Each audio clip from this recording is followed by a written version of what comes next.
प्यारे भाई और बहनों, मेरा नमस्कार स्वीकार हो। आज हम उपनिषद की श्रेष्ठता तथा पुरुषार्थ कितने प्रकार के होते हैं, पुरुषार्थ कितने प्रकार के होते हैं, इसके विषय में विचार करेंगे। तो पुरुषार्थ 4 प्रकार का होता है: धर्म, अर्थ, काम और मोक्ष। इन 4 प्रकार के पुरुषार्थों में परम निश्रेय रूप मोक्ष ही मनुष्य का अंतिम लक्ष्य है। यह सबके द्वारा सुनिश्चित सिद्धांत है कि 84 लाख योनियों में बारंबार जन्म मरण की प्राप्ति रूप घोर संसार से पार होने के लिए मनुष्य को परम शांति स्वरूप मोक्ष की प्राप्ति निमित्त सतत प्रयत्न करना चाहिए। मोक्ष अमृत स्वरूप है। इसकी प्राप्ति के लिए मानव जन्म, स्वर्ण और सुयोग है, क्योंकि मनुष्य के सिवाय और किसी प्राणी को उस योनि में रहते हुए कैवल्य मोक्ष की सिद्धि नहीं हो सकती है, क्योंकि इसी मनुष्य योनि में या स्त्री योनि में कर्म करने की बुद्धि और समझने की बुद्धि मिलती है और किसी योनि में बुद्धि नहीं मिलती है। और आत्मा का सबसे जो निकट गुण है वो बुद्धि है। तो इसीलिए भाई और बहनों, क्योंकि निमित्त सतत प्रयत्न करना चाहिए, मोक्ष अमृत स्वरूप है, उसको प्राप्ति के लिए मानव जन्म स्वर्ण सुयोग है, क्योंकि मनुष्य के सिवाय और किसी प्राणी को उस योनि में रहते हुए केवल मोक्ष की प्राप्ति की सिद्धि नहीं हो सकती है। इसीलिए शास्त्रों में मानव जन्म को अत्यंत दुर्लभ बताया गया है। इसीलिए प्रत्येक मनुष्य को उचित है कि वह अपने जन्म प्रधानतम लक्ष्य मोक्ष की सिद्धि के लिए दिन रात प्रयत्न करे। यदि वह ऐसा यत्न नहीं करता है, विषम भोग में फंसकर, विषय भोगों में फंसकर राग द्वेष वशीभूत हो उन विषय भोगों की प्राप्ति के लिए प्रयत्न करता रहता है, तो निश्चित ही उसे 2 पैरों का पशु कहना चाहिए।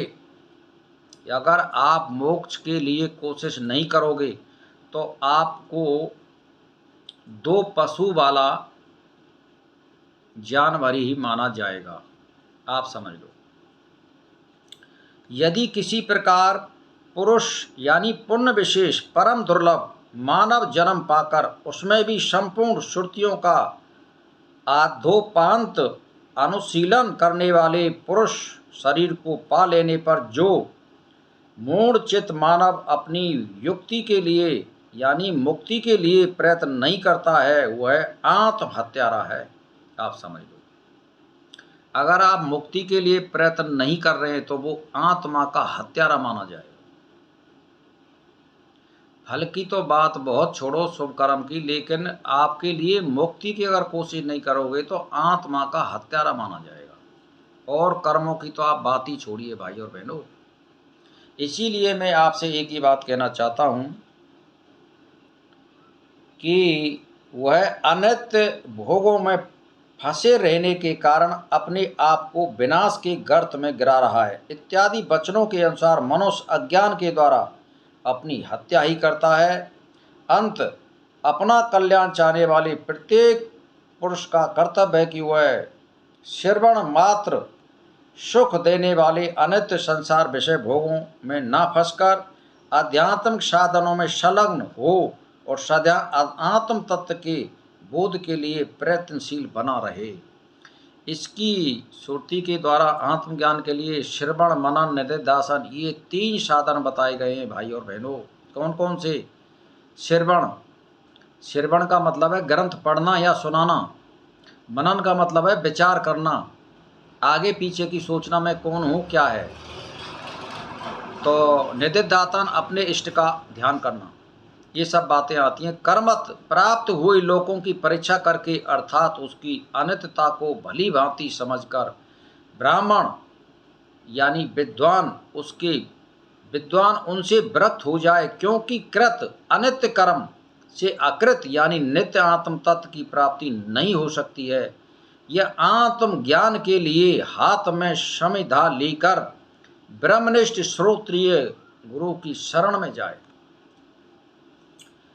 जिन लोगों ने मुक्ति के लिए प्रयत्न किए या जिन्होंने मुक्ति प्राप्त कर ली है इसी जीवन में और उनको अनुभव हो चुका है, ब्रह्म का साक्षात्कार कर लिया है, ऐसे गुरु को अपना गुरु बनाए और उससे शिक्षा ग्रहण करे और मार्ग पूछे, तर्क वितर्क करे।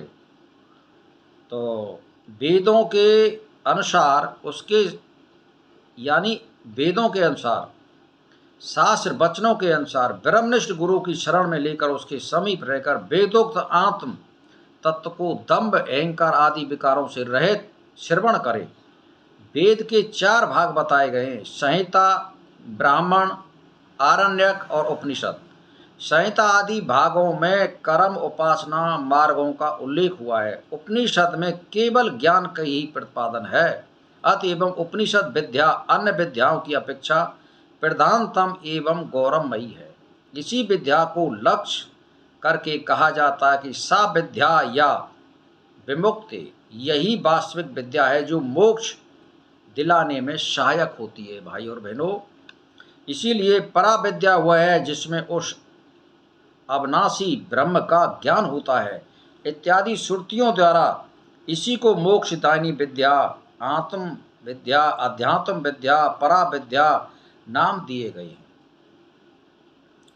तो यही विद्या सब अनर्थों के मूलभूत संसार की निवृत्ति करती हुई परमानंद स्वरूप मोक्ष की प्राप्ति का मुख्य कारण बताई गई है।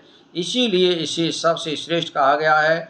दार्शनिक सिद्धांत और उपनिषद सिद्धांत की व्युत्पत्ति इस प्रकार बताए जाते हैं कि उपनिषद उप धन नी 2 उपसर्गों के साथ इसका वर्णन हुआ है।